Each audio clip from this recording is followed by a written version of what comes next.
তারা জুলাই শহীদ স্মৃতি ফাউন্ডেশনে দিয়ে দিতে চায়, তিনিও তার জায়গা থেকে কিন্তু কোনো সম্মান এখানে নিচ্ছেন না। তবে অবশ্যই সেটি একটি দৃষ্টান্ত। এখানে আসলে আয়োজনটা আমরা করছি, ব্যাপারটা এভাবে বললে ভালো হয় যে এই অভ্যুত্থানের সাথে সম্পৃক্ত কিছু আন্দোলনকারী তাদের জায়গা থেকে এরকম একটা ফান্ড রেজিং কনসার্ট করার পরিকল্পনা করে।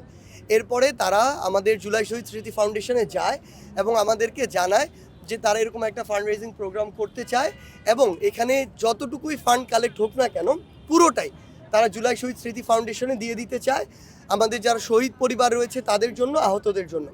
সেই জায়গা থেকে আমরা অবশ্যই তাদের এই উদ্দেশ্যকে আসলে মহৎভাবেই দেখি, কারণ সবাই আসলে একভাবেই ফান্ড রেজ করবে না। কেউ হয়তো আমরা দেখেছি 1971 সালেও আমরা দেখেছি যে কিভাবে আসলে ফান্ড রেজ হয়েছিল এরকম একটি কনসার্টের মাধ্যমে, কনসার্ট ফর বাংলাদেশ।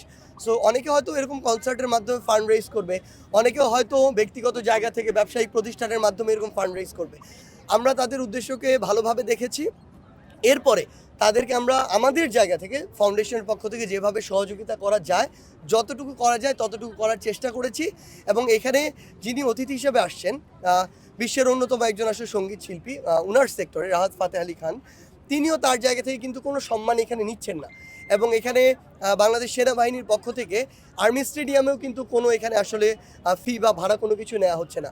সামগ্রিকভাবে অন্তর্বর্তীকালীন সরকার বলি, বাংলাদেশ সেনাবাহিনী, বাংলাদেশ পুলিশ থেকে শুরু করে জুলাই শহীদ স্মৃতি ফাউন্ডেশন বা আমরা যারা রয়েছে, আমাদের সকলের আসলে সম্মিলিত প্রয়াসে এখানে যতটুকুই ফান্ড কালেক্ট হবে, আমাদের দিন শেষে উদ্দেশ্য হচ্ছে এটা দিয়ে আমরা আহতদেরকে আমরা একটু সহায়তা করতে চাই, শহীদ পরিবারের পাশে দাঁড়াতে চাই।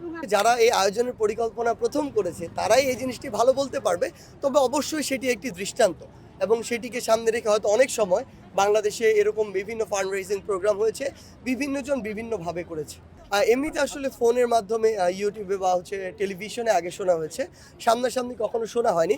কিন্তু এখানে যেহেতু আমাদের আহত যোদ্ধারা এবং শহীদ পরিবার থেকে শতাধিক সদস্য এখানে আসবেন, সো আমাদের দায়িত্ব হচ্ছে অবশ্যই তাদের পাশেও থাকা, তাদের নিরাপত্তার জন্য এখানে আইনশৃঙ্খলা রক্ষাকারী বাহিনীর অসংখ্য ইউনিট রয়েছে, বিভিন্ন স্তরের নিরাপত্তা রয়েছে। তারপরও তাদের পাশে থাকা, তাদের যে কোনো প্রয়োজন হলে তাদের সহযোগিতা করা, এই জন্যই আসলে আমরা এখানে। আমরা মনে করি যে আসলে তারাও একটা ট্রমার মধ্যে রয়েছে। এই ট্রমা থেকে জানি না আসলে কিভাবে বের হওয়া সম্ভব।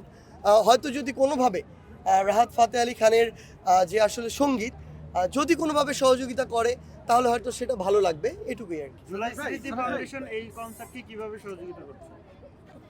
জুলাই শহীদ স্মৃতি ফাউন্ডেশনের পক্ষ থেকে আমরা আমাদের জায়গা থেকে বিভিন্ন জায়গায়, অন্তর্বর্তীকালীন সরকার হোক, বাংলাদেশ সেনাবাহিনী, যেই জায়গায় আসলে তাদের ওই কথাগুলো পৌঁছাতে পারছিল না, যারা এটি আয়োজন করছে, কিছু আন্দোলনকারী আসলে, তো তখন আমরা তাদেরকে এই ক্ষেত্রে সহযোগিতা করেছি, যে উদ্দেশ্যই তাদের দিন শেষে রেজাল্ট এটা হবে এবং এই বিষয়গুলোকে সামনে রেখে তারা এই কনসার্টটি আয়োজন করছে।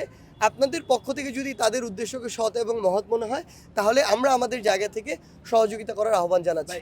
দেখুন, আমরা আমাদের জায়গা থেকে মনে করি যে এখানে যারা কনসার্ট উপভোগ করার জন্য আসবেন তারা তাদের ব্যক্তিগত জায়গা থেকে উপভোগ করবেন। অবশ্যই যাদের পছন্দ তারাই তো টিকিট কেটে এখানে আসছেন।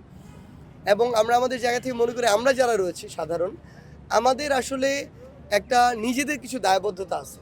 সেটি হচ্ছে যখন এরকম বড় কোনো প্রোগ্রাম হয় মাঝে মাঝে কিন্তু শৃঙ্খলার ঘাটতি দেখা যায়, কিন্তু আমরা ব্যক্তিগত জায়গা থেকে যদি সবাই নিজের দায়িত্বটুকু পালন করি এবং যতটুকু আমার রেস্ট্রিকশন আছে শান্তি শৃঙ্খলা রক্ষার জন্য ততটুকু যদি আমরা মেনে চলি, তাহলে আমরা মনে করি সুন্দর এবং সুশৃঙ্খলভাবে এই প্রোগ্রামটি শেষ হবে।